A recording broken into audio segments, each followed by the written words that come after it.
కురూపి భర్త. మిథిలానగరపు రాజుకి ఒక్కడే కుమారుడు. అతని పేరు కుషుడు.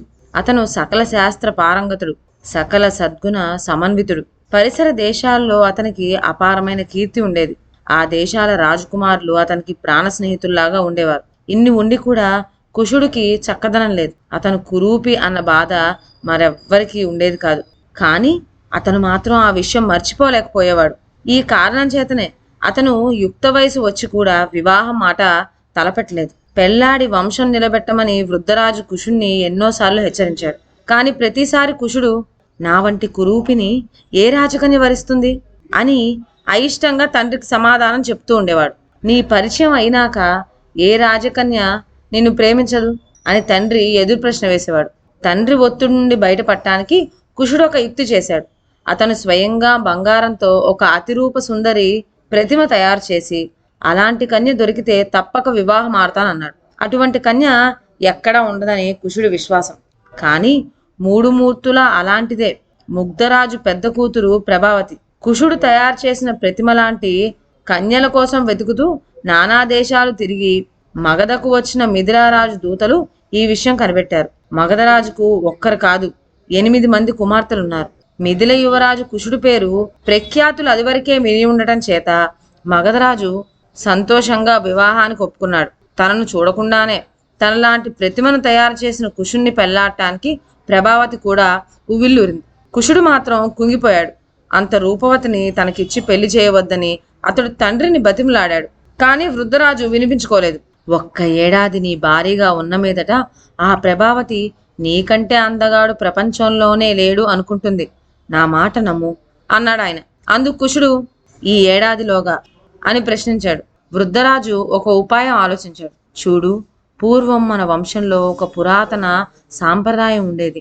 దాని ప్రకారం వధువు వివాహ సమయంలో వరుణ్ణి చూడటానికి వీల్లేదు.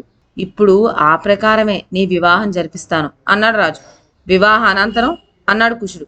దానికేముంది, 1 ఏడాది పాటు మీ పడక గదిలో దీపం లేకుండా నిషేధిస్తాను అన్నాడు రాజు. బలవంతాన కుషుడు వివాహానికి అంగీకరించాడు.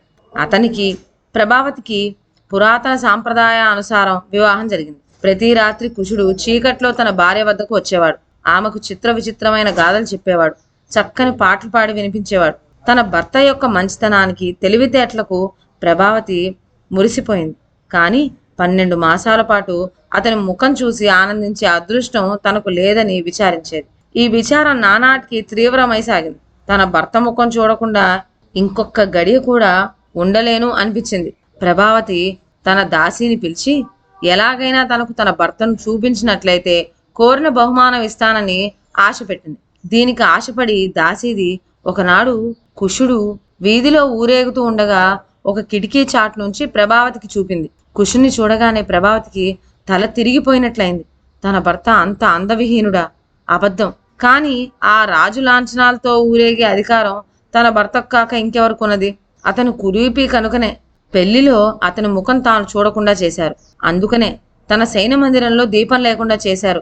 ఎంత మోసం, ఎంత వంచన! ప్రభావతికి పట్టరాని ఆగ్రహం కలిగింది.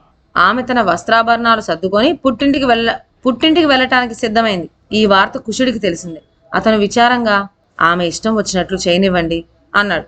అన్నాడే గాని ప్రభావతి వెళ్ళిపోయిన రోజు నుంచి కుషుడికి జీవితం శూన్యంగా కనిపించసాగింది. అతనికి నిద్రాహారాలు లేకుండా పోయాయి. చివరకు అతను ఒకనాడు తన రాజవస్త్రాలు తీసేసి సామాన్య దుస్తులు ధరించి మగధకు ప్రయాణమై వెళ్ళాడు.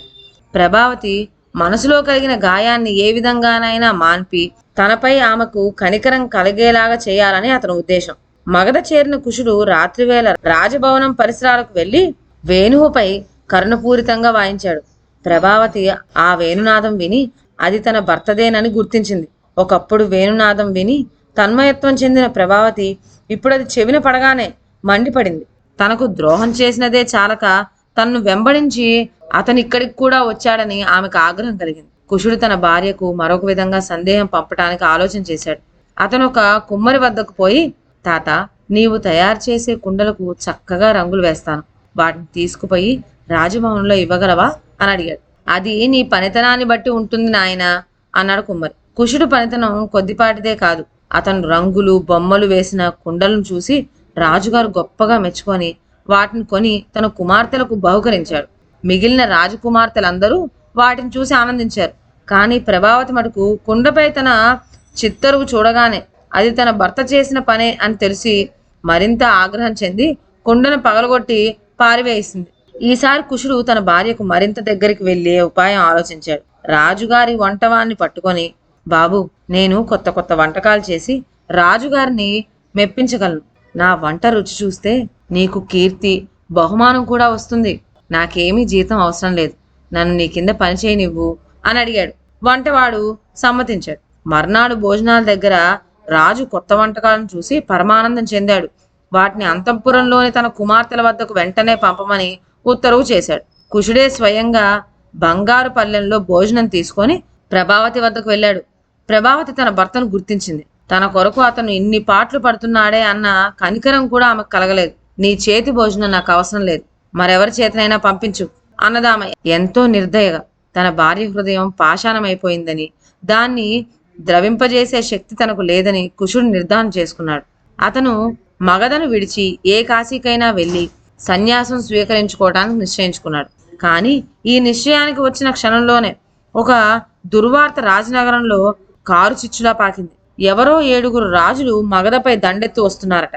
ప్రభావతి సౌందర్యాన్ని గురించి, ఆమె భర్తను వదిలేసిన విషయాన్ని విని ఆమెను పెళ్లాడటానికే వారి పని చేస్తున్నారట.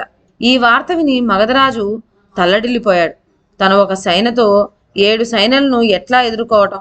ఒకవేళ ప్రభావతికి మళ్ళీ వివాహం చేద్దామని అనుకున్నా 7 రాజులున్నారు. ఏ ఒక్కరికి ఆమెనిచ్చినా మిగిలిన 6 శత్రువులు అవుతారు. అందుకని మంత్రులను, సైన్య నాయకులను, పండితులను పిలిపించి రాజువారి సలహా కోరాడు. నిజానికి ప్రభావతి చేసిన పని రాజభవనంలో ఎవ్వరికీ ఇష్టం లేదు. అందుచేత తమలో తాము మాట్లాడుకొని మంత్రులు, పండితులు చివరికి రాజుకు ఈ విధంగా సలహా ఇచ్చారు. మహాప్రభు, ఈ విపత్తి నుండి బయటపడటానికి ఒక్కటే ఉపాయం. ప్రభావతి రాకుమారిని 7 ఖండాలుగా నరికించి మనపైకి దండెత్తి వచ్చే ఒక్కొక్క రాజుకు ఒక్కొక్క ఖండం కానుగ్గా పంపండి. అందరూ వచ్చిన దారినే తిరిగిపోతారు. దేశానికి యుద్ధ భయం తొలుగుతుంది. మంత్రి, పండితులు ఇచ్చిన ఈ సలహా వినగానే కుశుడి రక్తం ఉడికిపోయింది. యుద్ధ భయం కొద్ది వీరంతా చేరి తన భార్యను బలి చేస్తారా? కుశుడు వంటవాడి దుస్తులతోనే రాజు వద్దకు పోయి, మహారాజా, ఈ పిరికి వాళ్ళ సలహా పాటించకండి. మీ సేనలను నాకు అప్పగించండి. నేను వెళ్లి శత్రువులందరినీ జయించి వస్తాను అన్నాడు. మగధరాజుకు విస్మయం కలిగింది. నా సేనలకు వంటవాడు సేననాయకుడా అని అడిగాడు. మహారాజా, నేను వంటవాణ్ణి కాను, మీ పెద్దల్లుణ్ణి. ప్రభావతి అలక తీర్చడానికి ఇన్ని పాటలు పడుతున్నాను. ఆమె ప్రాణం కాపాడడానికి యుద్ధరంగంలో చావలేనా? వెంటనే సేనను సిద్ధం చేయండి. రాజు తన అల్లుడు ఔదార్యానికి సంతోషించి వెంటనే సేనను తయారు చేసి కుశుడి వెంట యుద్ధరంగానికి పంపాడు. ఈ వార్త వినగానే ప్రభావతి హృదయంలోనే శిలలు ద్రవించి ప్రవాహాలు కట్టసాగాయి. ఇంత ఉదారుడైన భర్త పట్ల తాను ఎంత నీచంగా ప్రవర్తించింది.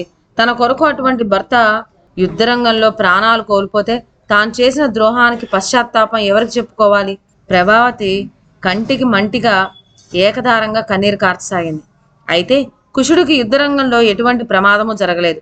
కారణం ఏమిటంటే మగధరాజుపైకి దండెత్తి వచ్చిన 7 రాజకుమారులు కుశుడి ఆప్త స్నేహితులే. అతను మిదిలి విడిచి వెళ్ళిపోయాక అతని జాడ తెలియక వారంతా ఆందోళన పడ్డారు. తమ ప్రాణ స్నేహితుడైన కుశుడికి అటువంటి దుర్గతి కలిగించిన ప్రభావతిని పరాభవించి శిక్షించే ఉద్దేశంతో వారు తమ తమ సైన్యులను తీసుకొని బయలుదేరారు. కానీ యుద్ధభూమిలో తమకు మగధరాజు కాక కుశుడే ఎదురయ్యేసరికి వారి ఆశ్చర్యానికి, ఆనందానికి మెరకలేకపోయింది. కుశుడు వారందరినీ వెంటబెట్టుకొని రాజభవనానికి తిరిగి వచ్చినప్పుడు ప్రభావతి ఆనందానికి అసలే మెరలేదు. కుశుడు 7 రాజకుమారులకు, మగధరాజుకు మిగిలిన 7 కుమార్తెలతో వివాహం ఏర్పాటు చేశాడు. దీనికి వారంతా సంతోషించారు. అయితే వారిలో ఒక్క రాజకుమార్తె కూడా తన భర్తను చూసి ప్రభావతి కుశుణ్ణి చూసుకొని గర్వించినంతగా గర్వించి ఉండదని నిస్సందేహంగా చెప్పవచ్చు. ప్రభావతి తన భర్త కాళ్ళపై పడి తన తప్పును క్షమించమని వేడింది.